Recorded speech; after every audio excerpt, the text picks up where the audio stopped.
18/9/2022 8:30 ಗಂಟೆಗೆ ಈ ಒಂದು ಕಾಕತಿ ಪೊಲೀಸ್ ಠಾಣೆ ವ್ಯಾಪ್ತಿಯಲ್ಲಿ ದೇವಸ್ಥಾನದ ವಿಚಾರವಾಗಿ ಇವೆರಡು ಗುಂಪುಗಳ ನಡುವೆ ಏನು ವ್ಯಾಜ್ಯ ಇತ್ತು. ಸೊ ಈ ಕೊಲೆಯಾದ ಸತೀಶ್ ಪಾಟೀಲ್ ಏನು ಮಾಡ್ತಾ ಇದ್ರು, ಈ ದೇವಸ್ಥಾನ ಜಮೀನು ಸಲುವಾಗಿ ಹೋರಾಟ ಮಾಡ್ತಿದ್ರು.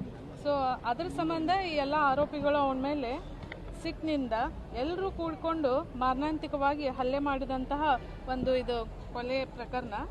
ಸೊ ಈ ಸಂಬಂಧವಾಗಿ ಕಾಕತಿ ಪೊಲೀಸ್ ಠಾಣೆಯವರು ಇದನ್ನ ಚಾರ್ಜ್ ಶೀಟ್ ಹಾಕಿದ್ದಾರೆ.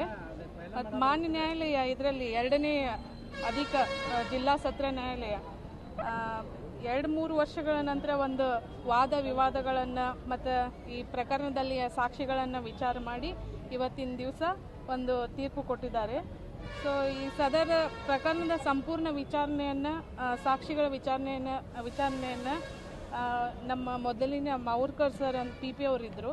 ಸೊ ಅವರು ಮಾಡಿದ್ದಾರೆ ಇದನ್ನು ಪ್ರಕರಣದ ವಿಚಾರಣೆಯನ್ನು. ಇವತ್ತಿನ ದಿವಸ ಅದೇನು ಜಡ್ಜ್ಮೆಂಟ್ ಬಂತು, ಇದರಲ್ಲಿ ಮಾನ್ಯ ನ್ಯಾಯಾಲಯವು ಈ ಪ್ರಕರಣದಲ್ಲಿ ಅಂದರೆ ಟೋಟಲು 25 ಅಕ್ಯೂಸ್ಡ್ ಪರ್ಸನ್ಸ್ ಇದ್ದಾರೆ. ಇದರಲ್ಲಿ A1 to A5 ಇದೆಯಲ್ಲ, ಅವರಿಗೆ ಲೈಫ್ ಇಂಪ್ರಿಸ್ಮೆಂಟ್ ಮಾನ್ಯ ನ್ಯಾಯಾಲಯ ನೀಡಿದೆ. ಮತ್ತು ಅವ್ರ ಹೆಸರು ಆನಂದ್ ರಾಮ ಕುಟ್ರೆ, ಆಮೇಲೆ ಅನರ್ವ ಆನಂದ್ ಕುಟ್ರೆ, ಜಾಯಪ್ಪ ನೀಲಜ್ಕರ್ ಮತ್ತು ಮಹಾಂತೇಶ್ ನೀಲಜ್ಕರ್, ಶಶಿಕಲಾ ಕುಟ್ರೆ. ಮಾನ್ಯ ನ್ಯಾಯಾಲಯವರಿಗೆ ಲೈಫ್ ಇಂಪ್ರಿಸ್ಮೆಂಟ್ ಕೊಟ್ಟು ಆಮೇಲೆ ತಲಾ ಎಲ್ಲ ಆರೋಪಿಗಳಿಗೆ 2 ಲಕ್ಷ ರೂಪಾಯಿ ದಂಡವಾಗಿ ವಿಧಿಸಿದೆ ಇವತ್ತಿನ ದಿವಸ.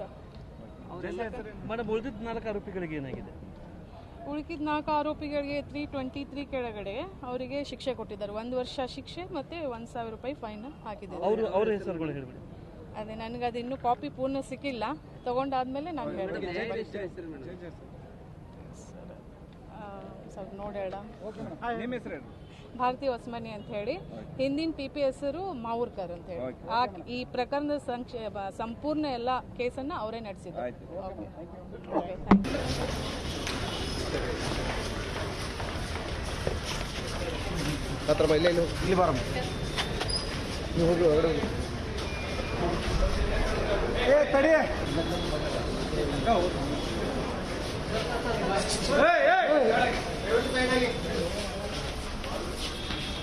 ಸೈಡ್ ಆಗಿ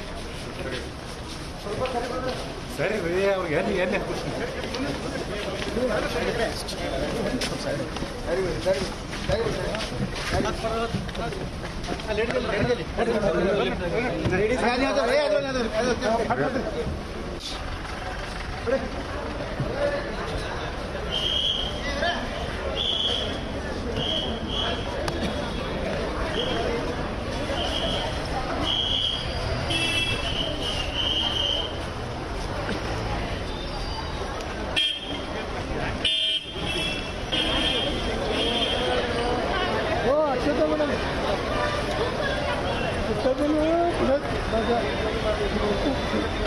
Está